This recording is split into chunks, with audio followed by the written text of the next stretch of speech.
So here we are again, back by unpopular and deeply personal demand. Just a little over 2 years ago now, um, 2 years and about a week, I guess, my brother died. He was in Cape Town filming a TV series for Netflix, the series that was probably going to take his career to a new level.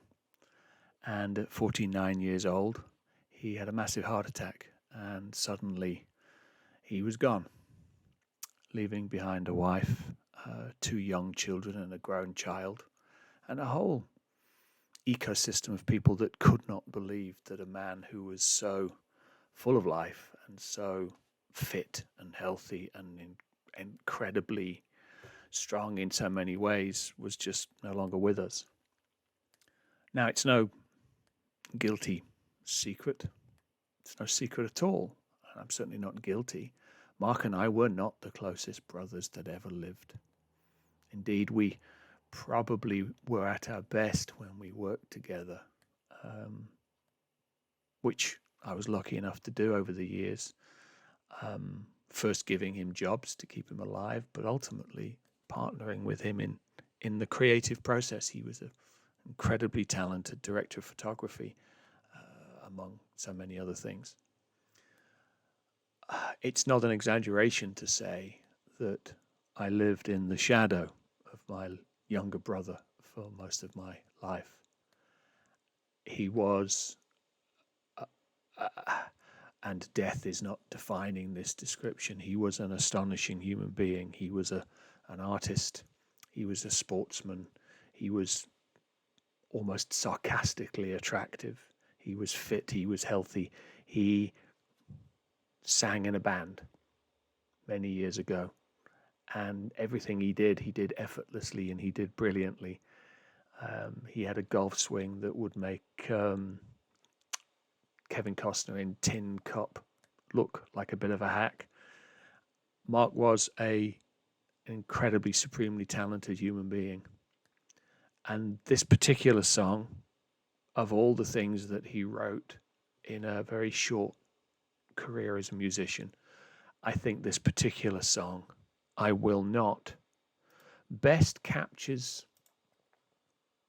who Marc was and what his attitude to life was, and is my excuse to talk a little bit about the man who was the boy who was my younger brother. This is B World. I Will Not.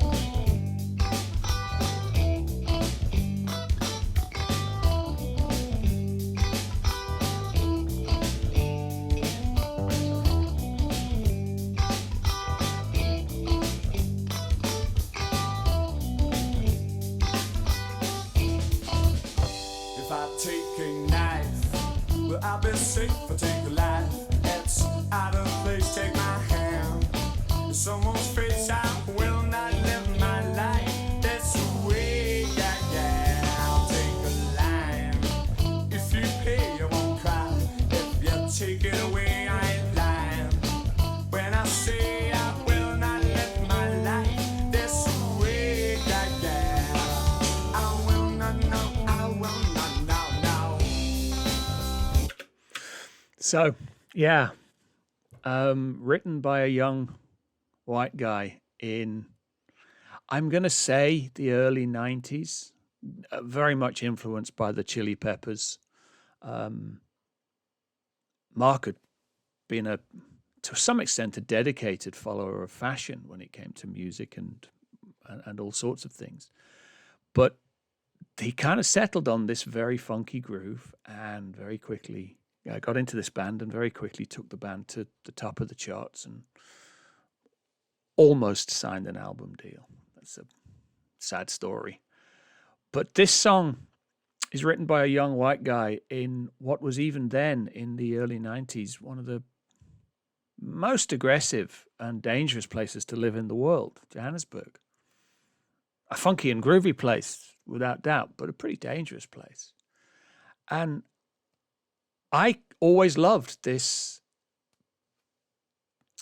lyric that basically says, I won't live my life that way. I won't live my life the way people in Joburg suggest that I should. I'm not going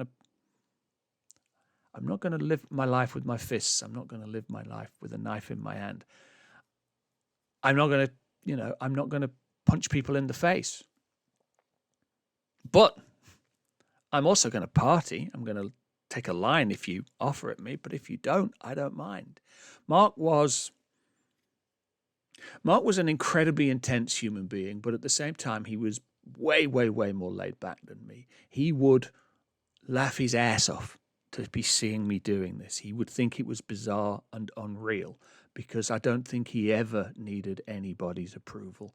I don't think he ever needed anybody to agree with him. I think he always knew that he was just, if he said it, he was right. But I do love this battle cry. I won't live my life that way. I will not live my life as a fighter. I will not live my life as a brawler. I will not. I will not live my life this way, yeah. I will not, no, I will not, no. I don't pack no peace. I have no nine, I'm not afraid. No, not anytime, 'cause I'm free. Never doing time, I will not live my life this way. I will not live my life this way.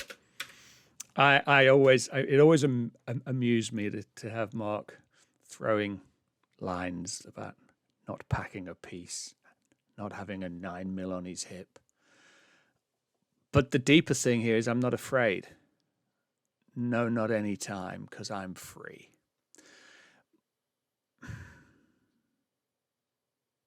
He was a certified Mensa level genius.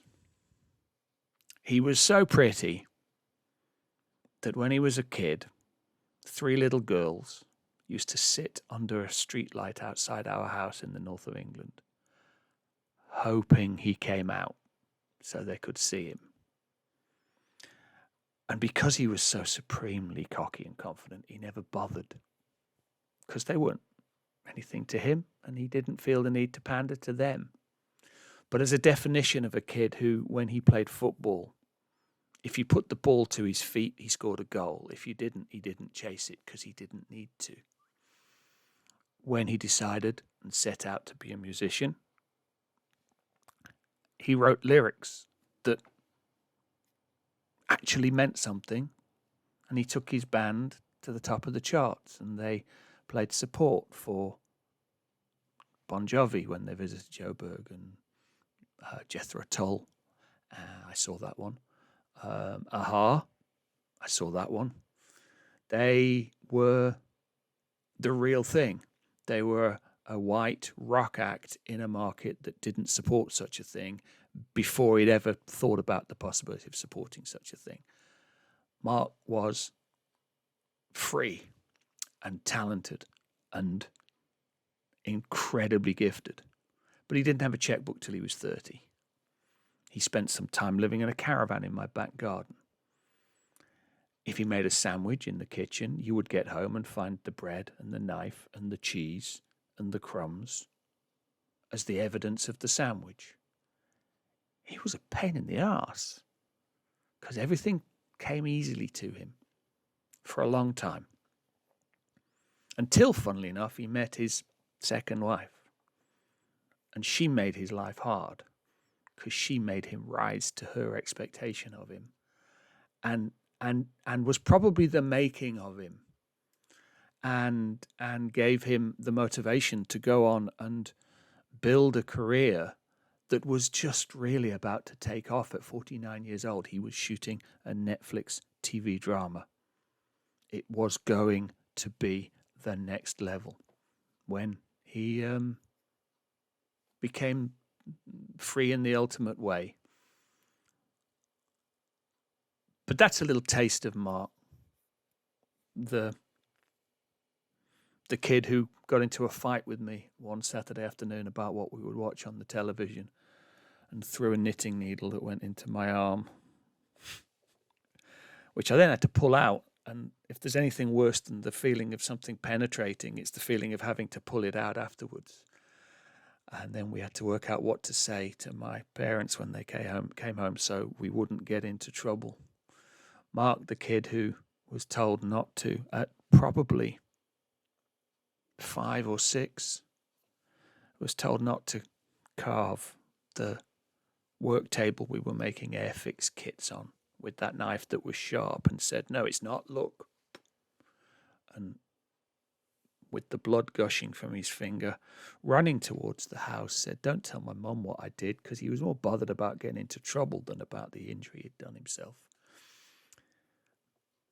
He was free, but as he's about to say, he was not meek and he was not weak.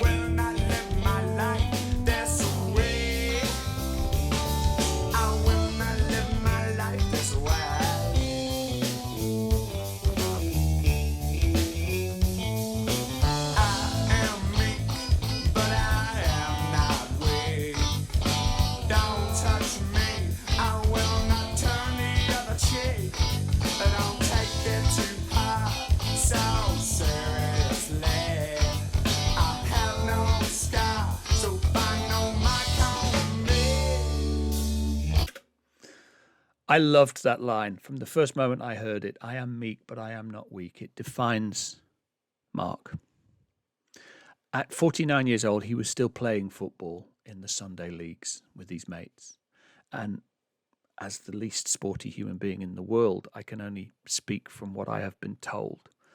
But apparently, even then, as this big unit of a man, because he was a big, fit guy, if anybody messed with any member of his team, if anybody was too hard and too aggressive with any member of his team, Marc was the first one to go in as the enforcer and look after them.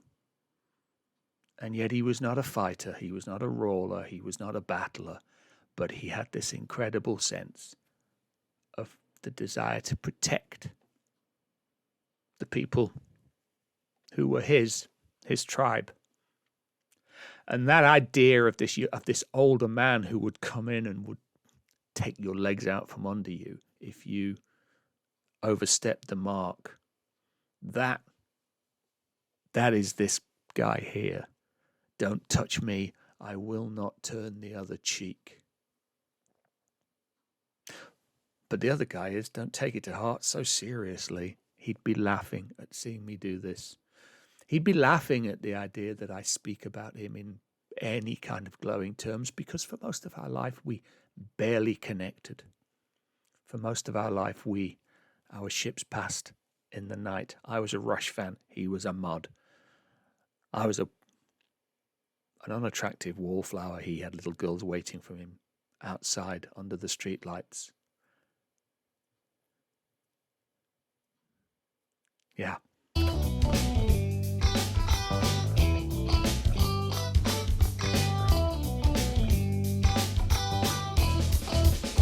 If I take a knife, will I be safe? I take a life that's out of place. Take my hand in someone's face. I will not live my life.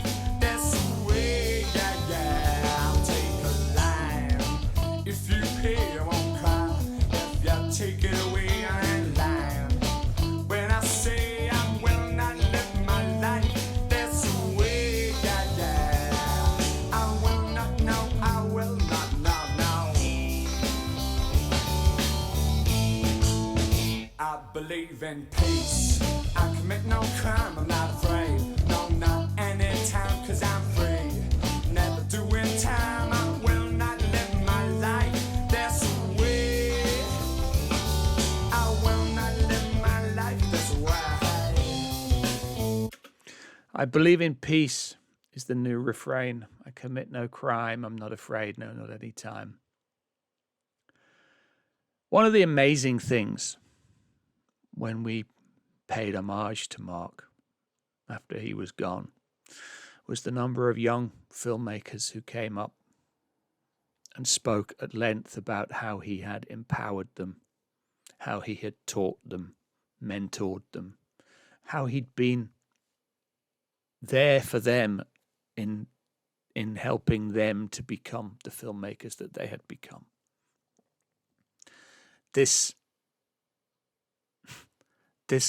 lazy,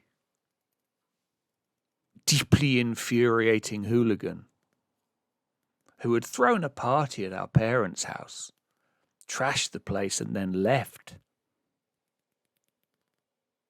before they got home, leaving me to tidy it up. This kid who stole my car before I had the license to drive it, stole my car, reversed it into the fence post and dented the back bumper before I had the license to drive it. Never mind the kid that was 3 years younger than me. This guy became a mentor and an inspiration and a man. He became this thing that he wrote about way back then. He became this man of peace that was not meek nor weak, but didn't take life that seriously. He was deeply infuriating, and he was my brother. And it astonishes me now, to this day, that he's not still out there somewhere.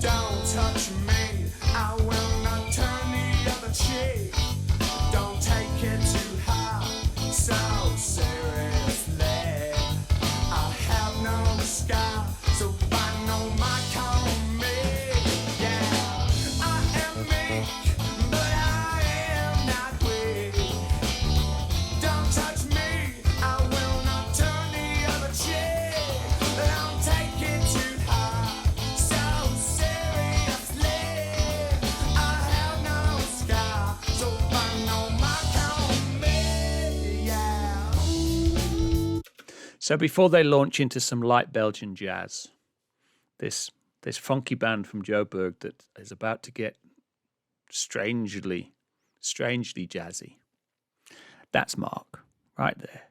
And when presented with the cover for their EP that was released on cassette and on CD, very, very early days of CD, my mother's only comment was, well, at least Marc's got the best bottom, which is one of the funniest things I ever heard. And I'm going to tell you this story that I think best defines Marc, the enormous shadow that he cast. Back in the day, we would go with my parents to come over this side of the world to the east coast of the UK to a holiday camp. Not quite as posh as Butlins, Pontins, a little private holiday camp with static caravans and some flats in a building. And it was the classic English seaside resort. People would gather at the end of the day in the in the club and drink and play games, and there'd be entertainment. During the day, we would play football, we would gather for events. And one year, Marc would have been 5, maybe even a little younger. They had a diving competition in the swimming pool. And Marc insisted on entering the diving competition. And Marc won the diving competition, despite the fact he couldn't swim. My dad had to be in the pool to recover him after the dives that he did to win the competition.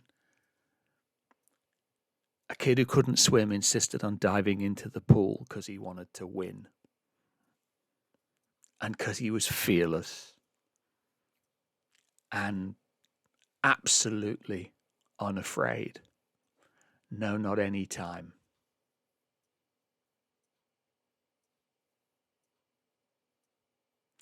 If you love people, whether you like them very much or not, if you love people, let them know. Because there are no guarantees in this life. And if you think you're going to circle back and pick up later and mend fences and fix bridges and every other old saw that you care to put in that spot, if you think there's time to still do it later when you've stopped doing what you're doing now, remember a 49-year-old guy physically carrying a camera on his shoulders in the morning and being carried off the set that afternoon unexpectedly, gone. Build the bridges now. Fix the fences now. If you love people, let them know. Let them know.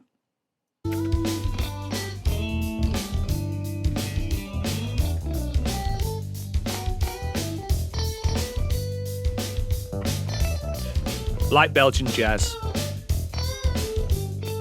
No question.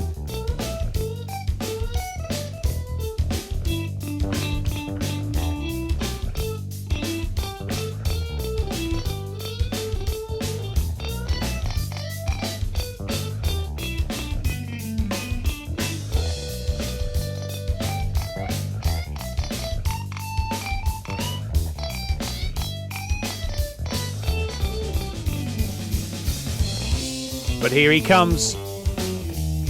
Here comes the boy.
That was B World. Lyrics by Marc Rowlston. Vocals by the same. A band you've never heard of. A guy that I hope you feel you know a little bit now. I wish I knew him better. I really, really do. Thanks for watching. Keep the faith.